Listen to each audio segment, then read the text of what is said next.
So welcome sa BGC story itong vlog na to. So dito pumunta kami sa BGC, no, para ipasyal lang kapatid ko at pinsan ko na umuwi. So actually episode 2 na to ng vlog na to na ngayon ko lang ma-release. Ito yung isang video, yan. Ito yung isang video na nakaraan. So yan yung part 1 niya.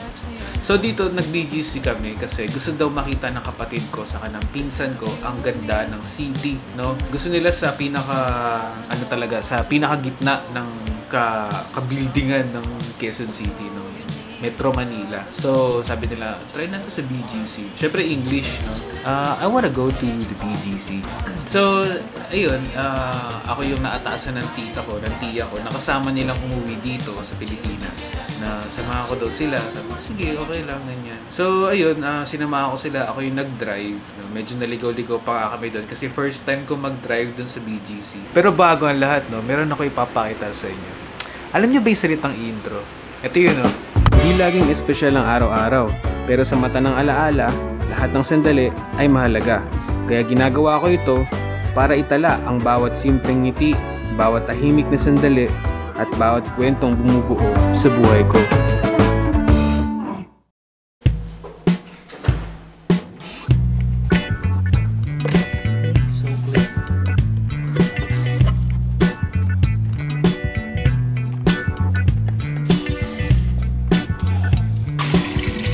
Okay, for today's video guys, maghahanap lang ako ng pwede namin mapuntahan.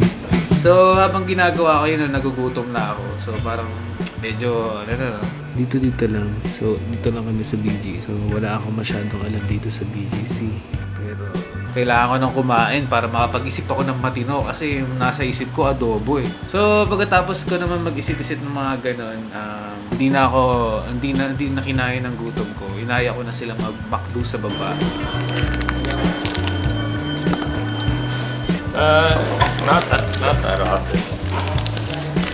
You know, Every now and then. yeah.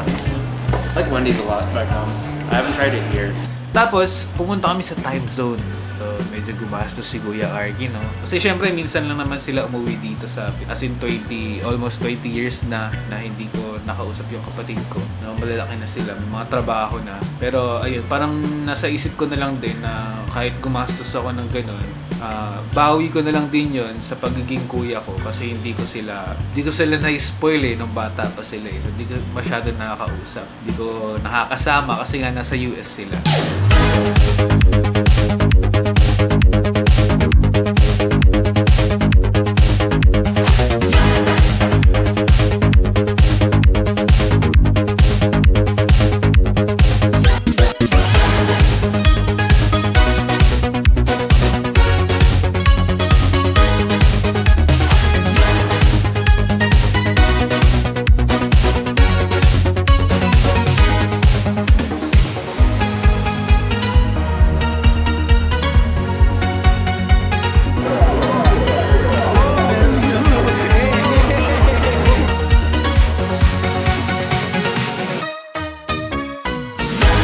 After nun, naglakad-lakad kami, naglibot-libot kami sa SM. Tapos naisipan ko, anong kakainin namin?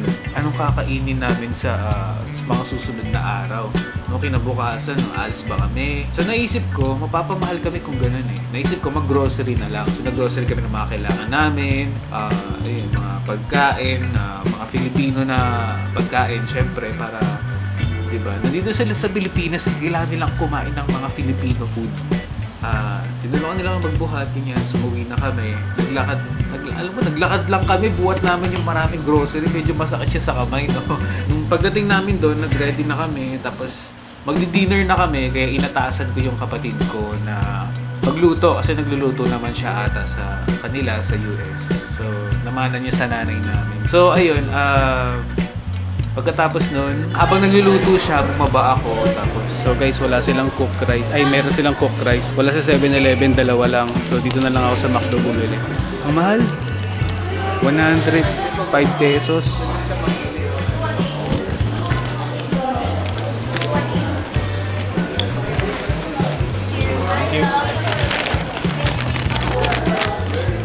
bumili ako ng kanin kasi nakalimutan namin bumili ng kanin. Saka mantika nga. Buti nga may mantika dun sa B&B. Grabe, salamat dun sa may-ari ng B&B. Nag-iwan siya ng mantika. Tapos ayun, bumili ako ng kanin sa McDo kasi wala sa 7-Eleven. Mas mura doon sa 7-Eleven. Pero may McDo doon sa baba. So doon na lang ako bumili. So pagkabili ko doon, 3 kanin lang para sa amin. Ayun, umakit na ulit ako. Tapos nagluluto pa rin si Audrey. Pero tinulungan ko na siya magluto, no? Para, syempre, baka hindi niya gamay lutuin kung paano lutuin yung tocino. So, tinulungan ko na rin siya. Ito na yung ulam namin. Tocino at itlog, di ba? All day breakfast, no? Dry out, right? So it's not like boiling. I think so. I think my dad's made it for me before. Not a lot. Here, we can turn it down too. So that this can just kind of like stay, so it can like cool down in there and make sure it's cooked all the way. Okay.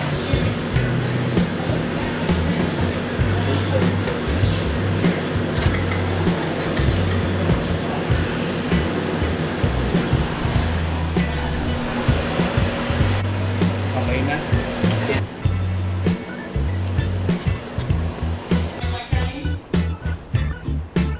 Pagkatapos ng dinner, naggano na kami, bonding na kami, nagdala pa ako ng cards na questionnaire, no? Para meron kami topic. Kasi ganito mangyayari kapag puro introvert yung sama-sama sa isang. Buti nga, nag-o-open yung kapatid ko, nagtatanong siya. Ganun. Pero ako talaga kasi hindi ako masalita. So yun, okay naman yung bonding namin, no? Nag-open kami ng binili namin ng mga mystery sa Toy Kingdom.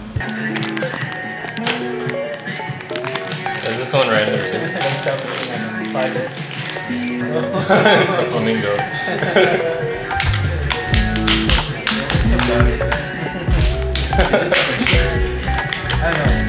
Oh, it's we gotta bless the box. It's a struggle. Oh, I got the dog. Oh, I can't stop. I either want to get Soundwave or Starscream. One of these two. Okay, I already took the tail off of mine. Oh, it's like that. Is this on? The spoiler. Oh no. Oh no. Oh no. Oh, it's Starscream. Nice. Yeah. Oh, and it just clicks together. I don't even have to. It's not like a gun click out. So guys, papaamoy ko sa kanila yung mangwan. So you go first. You go first. Alright.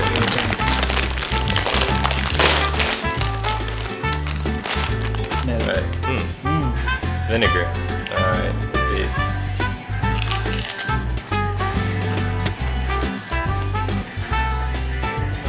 It's good. Oh, good. Let's do it. So smoky. It's good. Yeah. I expected it to be like more dense. Kind of like it'd be like harder. It's not pork. No pork.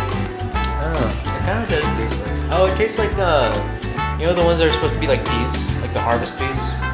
Yeah. Yeah, these are good. It's got a little spice to it too. Kind of slow. It's good. Building up. Ayos. Pinatikman ko sa kanila yung mangwan. Akala ko yung reaction nila parang, ba't ganda yung amoy nila? Pero hindi. Nasa kanila yung pagiging Pilipino, no? Na-enjoy nila yung pagkain ng mangwan, no? Akala ko, maayaw nila yung amoy, no? Kasi matapang. Pero gusto nila. So, kinabukasan, naghanda ng almusal, kakain kami. Tapos, dito, napagplanuhan namin na kumain, na pumunta sa Mind Museum, no? Kasi, ayun yung mga binibisita sa mga. Pero sabi ko, KKB tayo guys. Kasi si Kuya Arting wala ng budget eh. So medyo malaki na gastos ko sa BGC na to. Pero okay lang naman no. Kasi hindi ko nga sila na-spoil nung kabataan nila. So ayos lang naman sa akin. Pero nag-KKB pa rin kami sa Mind Museum kasi medyo pricey yun.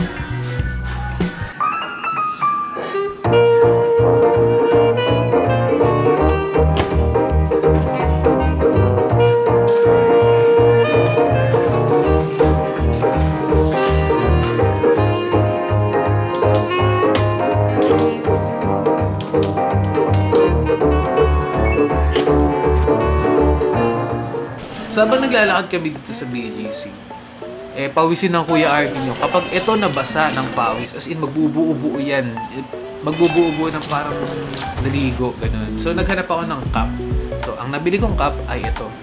So, nung nasuot ko na to, ay nako, ready na akong gumala. As in talaga kahit pagpawisan ako ng madami, ayos lang kasi. Diba? Fresh pa din, no? Kahit may ganito. Kahit sobrang pawis na ako, no? Basta may cup, ayos pa rin.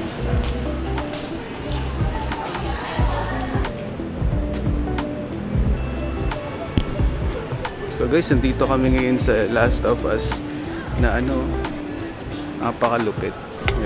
Let's go. Oh, there's a lot of cup.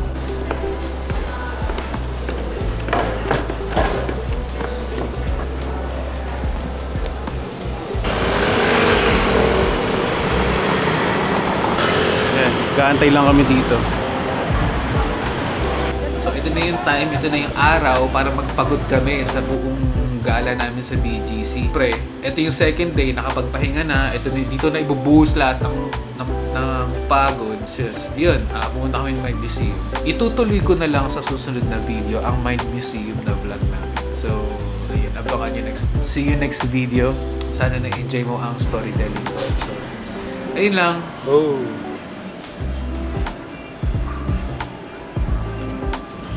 May bago pala ako video sa animation. So, punta kayo doon. Bye-bye!